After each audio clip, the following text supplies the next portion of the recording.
This week we had the Democratic primaries in Michigan. We also had the Republican ones, but they're less important. And we had the release of a very important poll by the Harvard-Harris polling agency.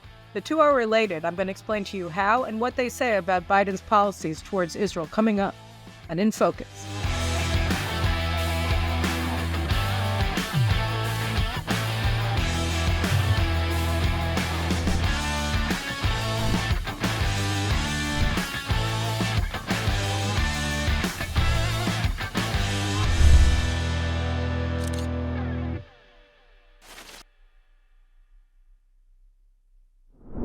So over a month ago, everybody in the U.S. media and even in the Israeli media started talking about the Michigan presidential primaries. Michigan presidential primaries are all important.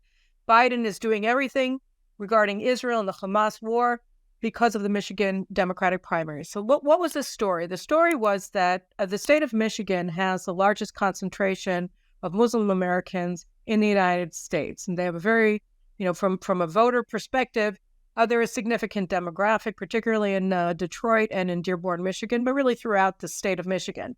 And led by Congresswoman Rashida Tlaib, who seeks the annihilation of Israel openly, they started a campaign where they said that they were going to vote uncommitted rather than vote for President Biden in the Democratic primaries. And the purpose of the uncommitted campaign that Rashida Tlaib and other Muslim American leaders in Michigan launched was to send a very clear message to President Biden. Look, your margin of victory over Donald Trump in 2020 was something like 10,000 votes. And if we get over 10,000 uncommitted, that they said was their goal, then we're going to prove to you that you have to align your policies towards Israel and Hamas with us, which means that you have to be completely opposed to Israel and seek the victory of Hamas. So that was the uncommitted campaign, and they said, we're going to do it. And on Tuesday, the vote in Michigan was that Biden won 80% of the votes, and the uncommitted campaign won 13.2% of the Democratic primary votes in Michigan. And again, this was the major story in all of the papers. Look, they got 100,000 votes in Michigan for this uncommitted campaign. And look at how important it is, and look at how Biden has to be beholden to the Muslim Americans in Michigan in order to win the election, because he can't win without Michigan. And therefore, he has to align his policies on Israel and Hamas with the 100,000, 150,000 Hamas, Hezbollah, and Iran supporters who live in the state of Michigan. And that is the essential takeaway lesson that the American media is pushing following the Michigan Democratic primaries and also in the month or so that preceded them. So without Muslim American support, Biden is not going to be reelected. And look, the Michiganders who are Muslim Americans voted uncommitted. They got 13.2% of the vote, and Biden has to toe their line and totally abandon American support for Israel, etc. So, as is usually the case, unfortunately, with the common wisdom, with the accepted wisdom of the American media and their coverage of everything, apparently, this is also not correct, because we have to take a little deeper look at the numbers. And so I looked at there was a Politico article about it ahead of the primaries where they were comparing the uncommitted votes in previous elections. This is a feature of the Michigan primaries. I don't know if it's in other states as well, where you can vote uncommitted, that you don't know who the delegates from your state should vote for in the convention, in the Democratic Party convention for the presidential nomination ahead of the general elections in November. So at any rate, in 2008, there were a bunch of shenanigans in the Democratic Party in Michigan. They moved up their primary over what it had been accepted to be by the Democratic National Committee so that they could be more influential. And as a result, most of the candidates who were seeking the Democratic nomination in 2008, except for Hillary Clinton and one other candidate, I believe, bowed out of the primary. So they didn't even appear in the primary. That included Barack Obama. So Barack Obama's name did not appear on the ballot in Michigan in 2008. And as a result, you had 44% of Michiganders who voted uncommitted in those elections because they wanted to vote for one of the many candidates who wasn't on the ballot. And so that was 44%, and here it's 13%. So this is just to show you. So that's but even more importantly, in 2012, when the very popular President Obama was running in the Michigan primaries for re-election, and he was unopposed, so it wasn't a competitive race. There was no Hillary Clinton there, or there was nobody else in the race. It was just Barack Obama. So unconfirmed ballots, uncommitted ballots in the state of Michigan, 11%. 11% of the vote in Michigan in the 2012 primaries against President Obama, who was running unopposed except for the uncommitted got 11% of the primary votes. So there was no campaign for uncommitted. People didn't like Obama. They didn't want to vote for him in the Michigan state primary, so they voted uncommitted. All right? And now, after they had this massive campaign, which received massive media support, all they got was 11.2%. And 13%. So it went from 11.2% to 13%. It went from 11%, sorry, not 11.2%, 11% uncommitted against Barack Obama in 2012 to 13.2% uncommitted in 2024, meaning there was no real movement. This could be a margin of error kind of thing. So that's all they were able to get, 2.2% more. And for this, the entire U.S. media was scope locked on Dearborn, Michigan and Detroit, Michigan to see what the Muslim Americans were doing. They're going to determine the course of the 2024 elections. And if they get a lot of people to vote uncommitted in the Michigan Democratic primaries, and that has a major impact on U.S. Middle East policy going forward into November. And this is all they got. This is all they got. And just to make clear just how keen the Biden administration was to lower as much as possible the number of votes in this uncommitted campaign being run by Hezbollah and Hamas supporters who seek the annihilation of Israel, he sent, from the White House, he sent three senior advisors, three senior officials of his administration, USAID Administrator Samantha Power, who was in Jordan this week, demanding that Israel allow 500 trucks of goods to go into Gaza every day, knowing full well that they're all going to be under the control of Hamas terrorists, demanding that Israel increase the amount of supplies by 2.5%, from around 200 to 500. Why? Because, right, so she was there attacking Israel for that. And then you had John Feiner, who went to speak with Muslim leaders in Detroit and in Dearborn a couple of weeks ago, who's a deputy national security advisor. He's Jake Sullivan's advisor, and he apologized for the Biden administration's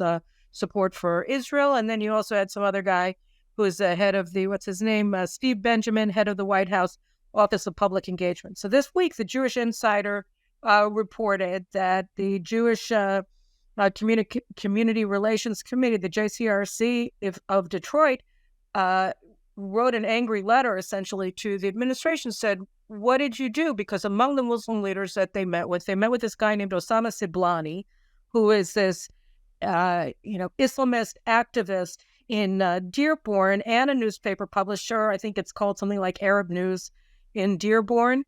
And he has, in the past, praised Hamas and Hezbollah and claimed that the U.S. government was bought by the Zionist lobby. So this is an out-and-out Nazi type who wants to see the annihilation of Israel. And this is who Samantha Power and John Feiner and Steve Benjamin met with when they were in Michigan. So they're meeting with open supporters of terrorism in Michigan in order to convince Michigan Muslims to vote for Biden, who's running unopposed in the presidential primary. That's how important it was.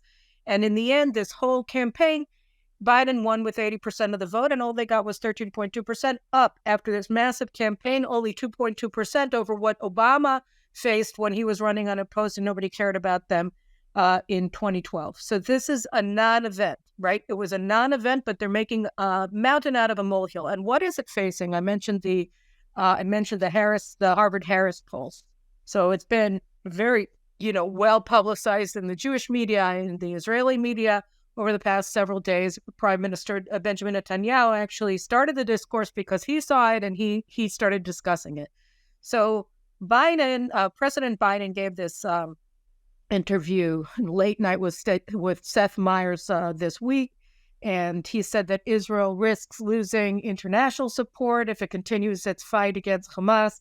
If it doesn't accept a ceasefire, that essentially allows Hamas to win the war in order to get some of the hostages, not all of them, some of them released in exchange for releasing hundreds of Hamas terrorists from Israeli prisons. So we'll get into that in a second. But he makes a statement. He says essentially that Israel's survival is tied to the establishment of a Palestinian state. So he says all of these things, but he says they're going to lose international support, and which means American support, essentially. That's who he was talking about. And so this Harvard-Harris poll comes out, and it's a big poll. It talks about a lot of things, the mood of the country, people's perspective on the economic forecast for the country, a lot of things.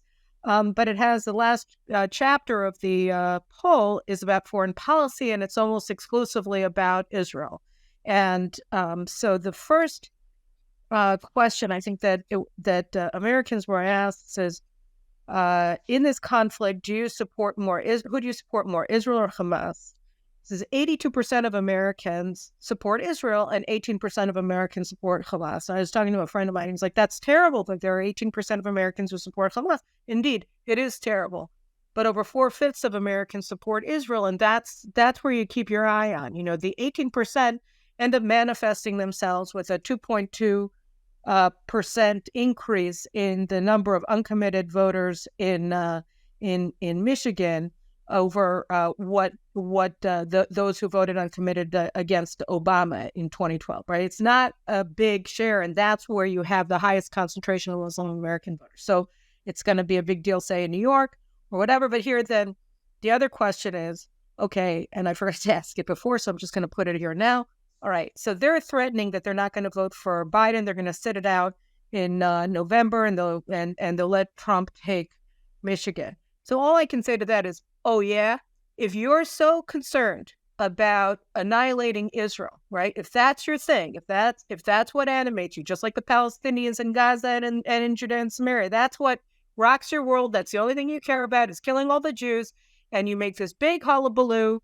And you demand that the United States abandon support for Israel in the middle of this war after October 7th and give Hamas a state and everything else. You're saying this and give Iran the bomb and everything that you say, right? So you're going to sit it out and let Israel's best friend ever in the White House come into power and, maintain, just as Biden moved forward in implementing Obama's anti-Israel policies in 2021 when he came into office. So Trump will continue on where he left off, most likely, in terms of moving forward and recognizing Israeli sovereignty over parts of Judea and Samaria, ending all of Biden's anti-Israel policies that he's enacted, including funding the Palestinian Authority, funding Hamas through UNRWA and all the rest of it. He'll go back and enact his pro-Israel policies, and you're going to let that guy come back into the office. There's absolutely no way this is a real threat. They will all vote for Biden, and anybody who thinks otherwise is living in la la land. It's just not true. These people, the thing that gets them going in the morning is seeking the annihilation of the Jewish state. They're going to sit by idly and allow Michiganders to give the victory to Trump. Not bloody likely. So that's the other thing, is that the whole threat is stupid. You just can't believe it. These people, all they care about is politics. All they care about is this is their one voting issue, right? They're going to sit home. There's not a chance in the world that that's going to happen. So it's an empty threat beyond all of that. But you look at it and you say, and how out of step are they with the American people? So you have 18% Hamas supporters, the progressive, they're David Duke Nazis, and they're Hamas Hezbollah supporters. That's who they are. They're Islamists, they're Nazi types, and they're progressive cultural Marxists. And they're all united, and they make up a whopping 8% of the American public. It says here, the other thing, talking about the Biden administration always saying you have to minimize casualties, and I'm going to have on the show in a couple of weeks John Spencer, the West Point professor, the chairman of the Urban Warfare Department at West Point, on the show. But his studies show that Israel has minimized civilian casualties in Gaza more than any country has done in any campaign, and really that the campaign in Gaza doesn't have any parallel in human history. So 68% of Americans agree with him. 68% of Americans said yes to the question of, do you think Israel is trying to avoid civilian casualties and fighting its war against Hamas, or not trying to avoid such casualties? 68% say yes. 32% say no. They think that there are too many civilian casualties. So we're talking about 2/3 to 1/3 of Americans say that Israel's doing great, totally. And by the way, Americans, particularly now, they're totally opposed to giving foreign aid to anybody. And they're split on Ukraine 50%, 50%. Do you think that Congress should or should not pass $60 billion in aid to Ukraine to help fight its war against Russia? 50% say yes, 50% said no. And in relation to Israel, 55% say yes, they should get the $14.3 billion in military assistance, and 45% say no, which is a pretty notable data point in this day and age. And then, the question of the hostage deal. So here I just want to take a step back. I said I moved ahead of myself, and it's true. So Biden, he gave, while he was eating ice cream and saying there was going to be a ceasefire over the weekend, whatever. And of course, Hamas rejected the deal because they want victory. They want to survive. They want Israel to be humiliated, and they want to come out, they want to come out slugging. They want to win.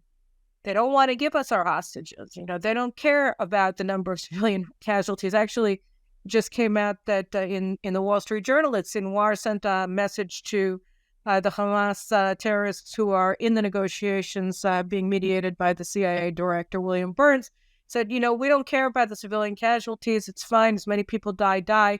We just want to win this war. We're going to win. We don't care. Don't worry about it. Because the more civilian casualties, the higher they get, or of the alleged civilian casualties, because that's also not true. The number is not civilians that they're giving out.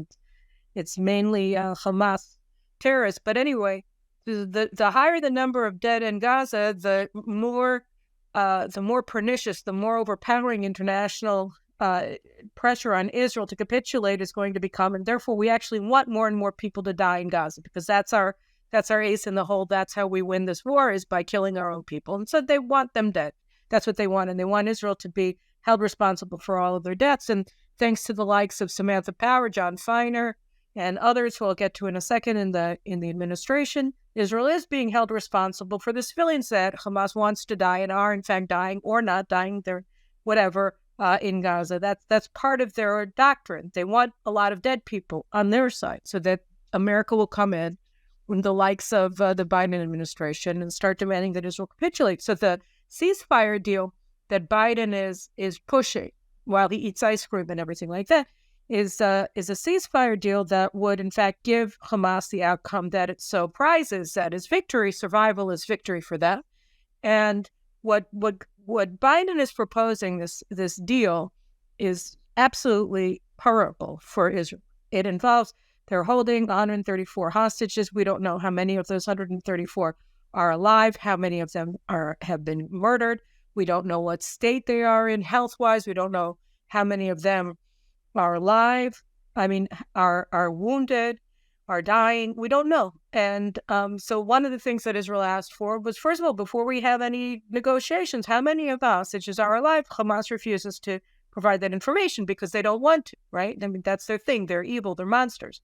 So why would they give the minimal information? They think, POW negotiations with the Nazis in World War II, they looked something like this, but actually Hamas is even more horrific. So anyway, and then Israel is supposed to give 10 terrorists from our jails for each hostage. There are only 40 hostages that are supposed to be released, one a day. And during the course of these 40 days, Israel is not supposed to be fighting Hamas. So we're talking about a month and a half of ceasefire, 40-day ceasefire, under which Israel isn't supposed to do anything against Hamas, not in Rafah, not anywhere else.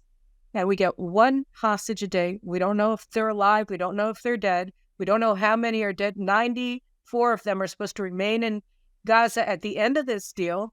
And in exchange for these 40, they're supposed to get 400 terrorists. And these terrorists are supposed to be released to their neighborhoods in Judea and Samaria, where they're going to be free to incite an October 7th-like massacre of Jews in Judea and Samaria, in central Israel, in Jerusalem, and they're already planning it in the Ramadan that everybody says is so sacred that Israel's not allowed to fight.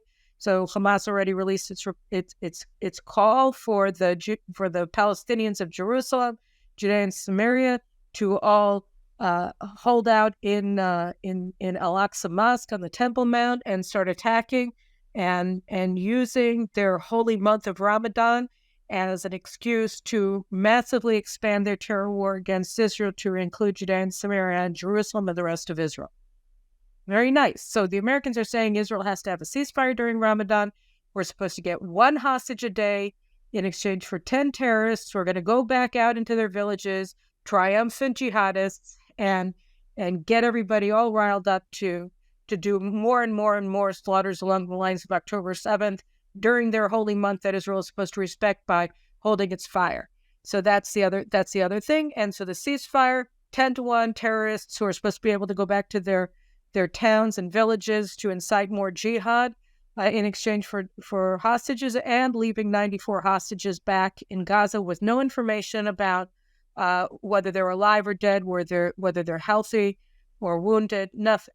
And that's what we're supposed to get. And then, as Biden has said repeatedly, he wants those 40 days to turn into 40 years, and Israel is supposed to end the war without victory, allow Hamas to survive, to fight, to kill, to murder, to maim, to rape, to kidnap again and again and again and again. So that's what Biden is now trying to do, which is, of course, the Michigan strategy. Just ask Osama Siblani, who met with all of these senior administration officials after he had said that Jews control America with their money. So that's what the Biden was. What does the American people think of that? No, they oppose it. Again, 2/3 to 1/3 says here. Do you favor an unconditional ceasefire in the Israel-Hamas war that would leave everyone in place, or do you think that any ceasefire should happen only after the release of all the hostages and Hamas is removed from power? So very similar to the Israeli people, right? We're 3/4, the Americans are 2/3. 67% to 33% think that there should only be a ceasefire after the hostages are released and after Hamas is removed from power. And what's interesting here is that we've seen all of these polls, and I've talked about them, about U.S. Youth, right? That the 18 to 24, all-powerful, all-important demographic is just like totally anti-Semitic. So this is really interesting because 53% of Americans aged 18 to 24 favor an unconditional ceasefire that would leave everybody in place, but 47% of Americans say that the ceasefire should only happen after the release of all hostages and Hamas has been removed from power. So maybe there's hope, but definitely the younger Americans are not great in terms of their position on supporting terrorists, but it's not 75-25. And then it's the same with, it's even worse actually. It's better after that, 25 to 34. It's not great. It's 47% to 53% want Hamas. 47% want an unconditional ceasefire that would leave everybody in place.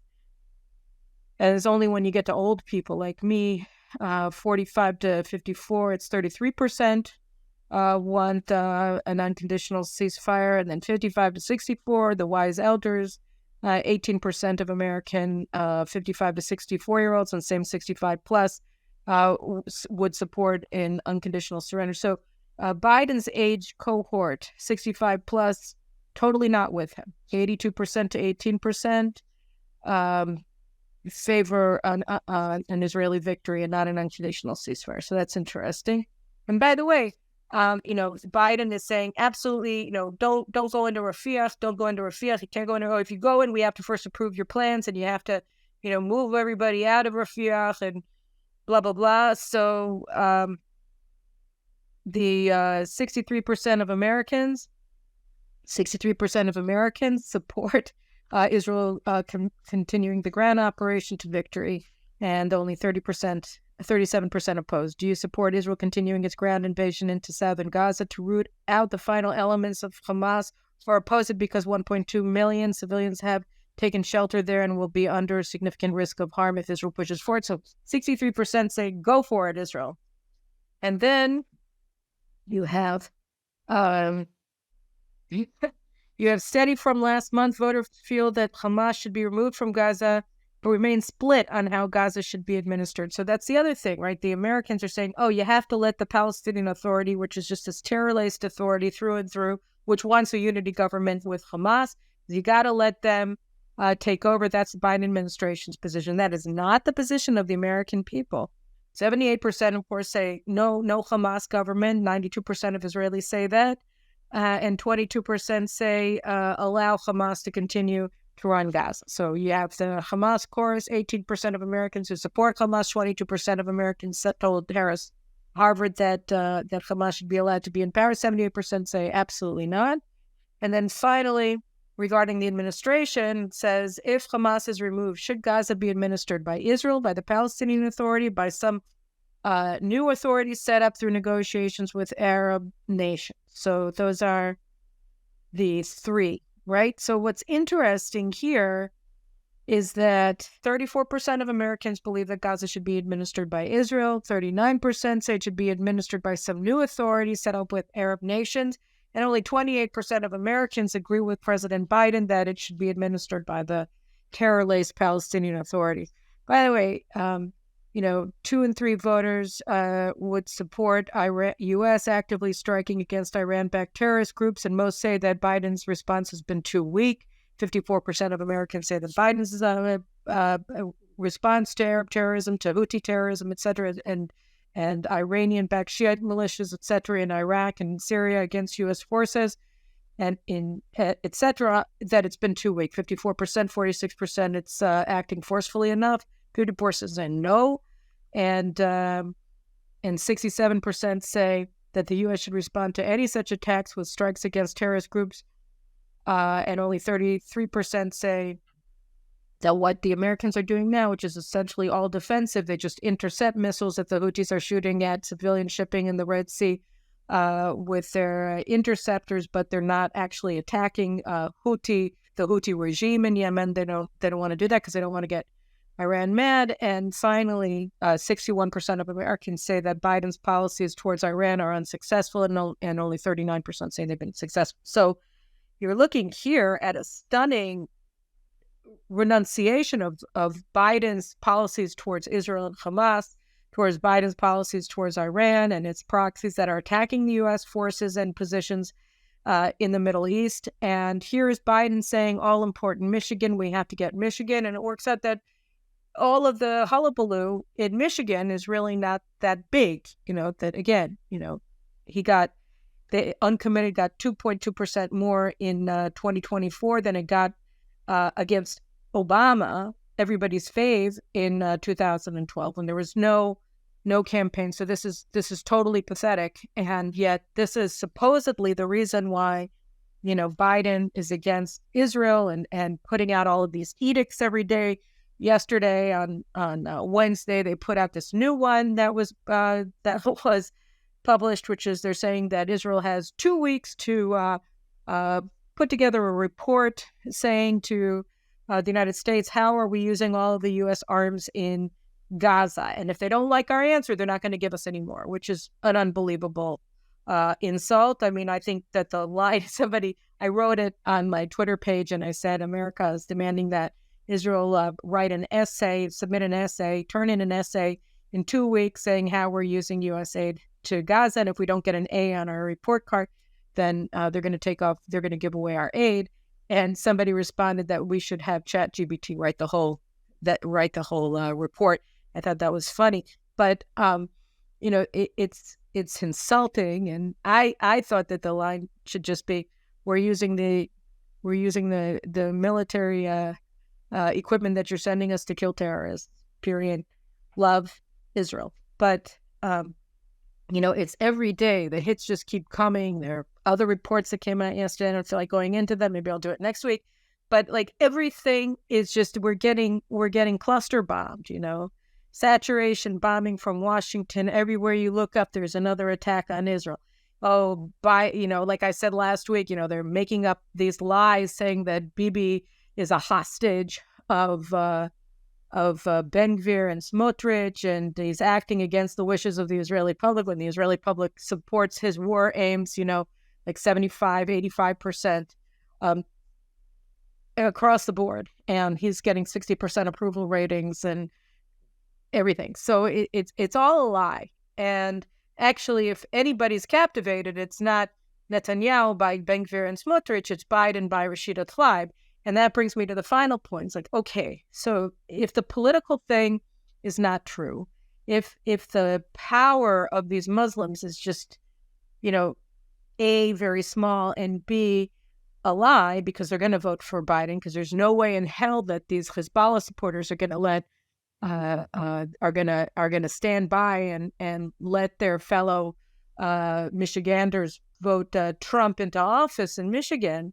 And on the other hand, the vast majority of the American people stand with Israel on all levels, not just are you pro-Israel or are you pro-Hamas, but like on separate, discrete issues, everything that's on the agenda.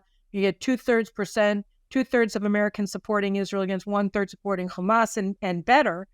What are you talking about? And by the way, Biden, I'm not going to cite it, but because I don't have it in front of me, but in the popularity, pluses versus minuses. So Biden, again, is underwater. It's like minus 10% more, 10% more Americans disapprove of him than approve of him. Netanyahu, Prime Minister Netanyahu, is positive by 2%. So 2% more Americans support Netanyahu than oppose him. And Israel is also very popular, right up there with the American military. So Americans are incredibly pro-Israel, which is incredibly heartwarming. So what's going on with the White House? It's not Michigan. Michigan isn't important. It's not really a threat. And I'll tell you what is playing out here. It's the same thing as is playing out at the U.S. border with Mexico. It doesn't make any sense, right? I mean, Democratic mayors of deep, deep, deep blue cities like New York, are up in arms over the just mass of illegal aliens that are being flown into metropolitan New York that are supposed to be fed and clothed and given lodgings in New York City. They're turning the city upside down. You have all of these reports every week of more Americans being murdered by illegal aliens who the Biden administration just, waving through into the United States with no problem at the Mexican border or no lack of border. And it makes no political sense, right? It's turning Democrats away from Biden. It's making Democrats mad. It's undermining the position of Democratic administrations in all of these major metropolitan areas that are Democratic strongholds. So why is he doing that? Because of ideology, because they want open borders, because they're anti-American, because, watch my friend Mark Levine talk about this. He can do it much better than I can. So, it's ideology. It's not political interest. And yeah, there's a political interest that they're importing voters for the Democratic Party. Yeah. But it still doesn't explain why 8 million people have been allowed into the United States since January 2021. It's more than that. It's ideology. It's an open borders ideology. It's a post-nationalist ideology. It's an ideology that sees something inherently evil about the United States as a nation state. And that's why they're being overrun by people who don't have American values and don't see the United States as a shining city on a hill. Because it's ideology. It's the ideology, stupid, to paraphrase James Carville in the 1992 elections about the economy. It's the ideology. And here, too, I said I'd get back to it, and here I am.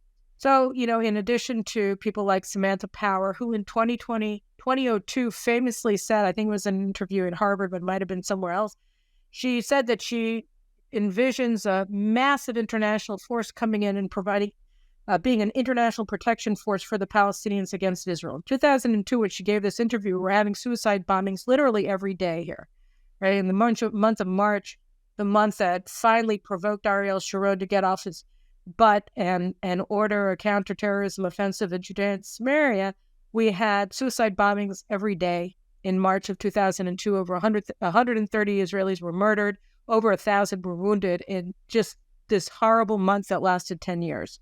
Right, and that was what forced Ariel Sharon's hand, and we had a big counterterror operation in Judea and Samaria. And in the face of this younger Samantha Power gave this interview on stage where she said that the United States has to lead an international force that's going to protect the Palestinians from Israel. So this is a woman who just hates Israel. She hates Israel. She's always hated Israel. She hates Israel now. And she's the head of USAID, and she's the one that's demanding that We send Hamas 500 truckloads of equipment every day, not 200, which was her previous demands. This is Dragon Lady number one. And then you have Maher Bitar, who I've spoken about before, who's a senior director for intelligence in the National Security Council, and he's a former UNRWA employee, which, as you saw from my interview with my sister Bonnie Glick, is effectively she's terror aligned organization, terror adjacent organization. So the outspoken Glick sister here says, no. UNRWA is just a terrorist organization and should be so designated by anybody with an inkling of honesty in his brain. And so that's UNRWA. And you have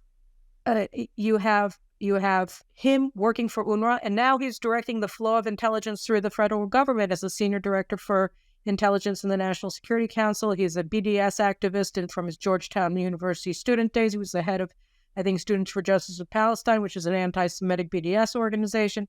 That's Maher Bitar. And you have Hadi Amar, who's the U.S. Special Representative to the Palestinians, effectively he's the architect of all U.S. policy towards the Palestinians. He sits in the State Department, buddies with Tony Blinken, the Secretary of State, who goes along with everything that he says. And Hadi Amar, again, I've said it before, I have to just keep saying it because it's so repulsive. So he was a desk officer, I think, for Israel-Palestinian affairs in the State Department in the Obama administration State Department.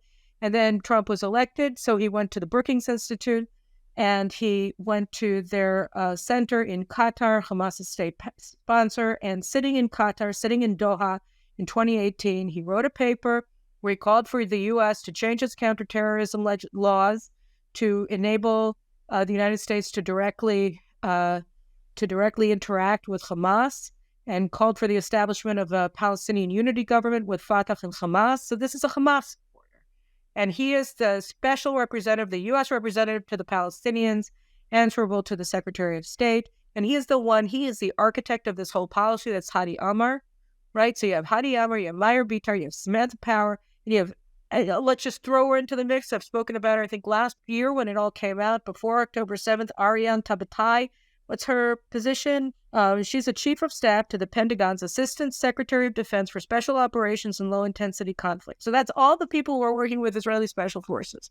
And this woman, Ariane Tabatai, was exposed as serving as an agent of the Iranian regime, okay, when she was working with Robert Malley at the, what is it called? The International Conflict Resolution shenanigans, right? That was serving essentially as a go-between or as a front organization in many ways for the Iranian regime in the nuclear negotiations that Malley himself was overseeing during the Obama administration. And by the way, Malley, who had his security clearance pulled last year, when he was exposed as having compromised or wrongly transferred classified information to people who were unauthorized to receive it, nod, wink, wink, right? So he's thrown out. Now, of course, he's teaching a course on the Israel-Palestinian conflict at Yale University, because what else would you do if you've been fingered as an Iranian regime agent? Well, you teach at Yale, obviously. So anyway, he's at Yale, but he hasn't been replaced. Why? Because they're continuing to implement his policies. And Tabatabai, who was exposed by Semaphore last year as being, a former, at least, agent of the Iranian regime, she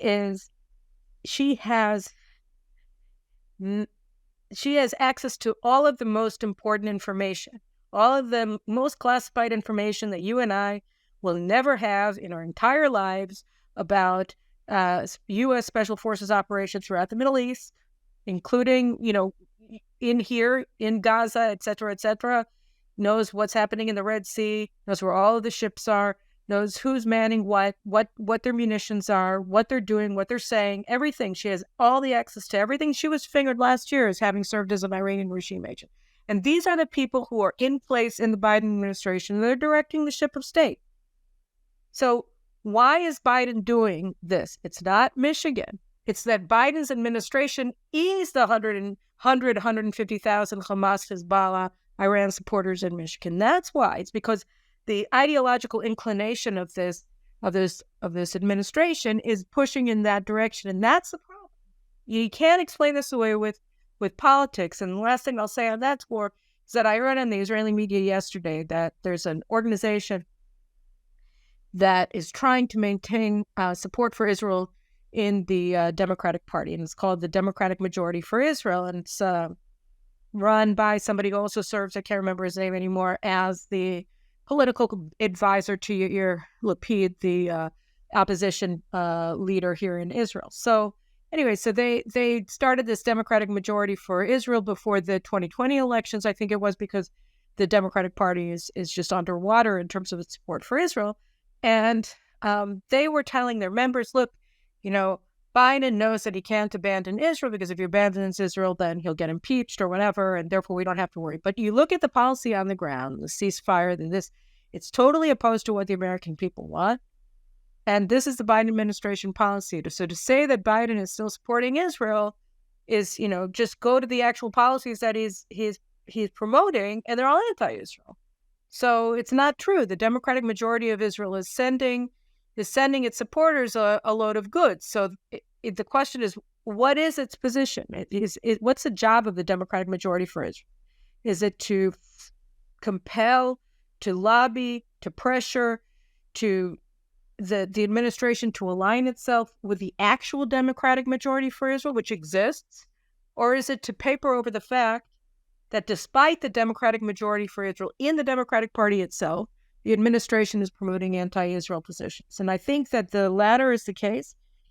And we have to, there should be political ramifications for them. Because if politics is king here in the presidential election season, then, right? Anyway, those are my thoughts for today, and I'll see you guys next week. Take care.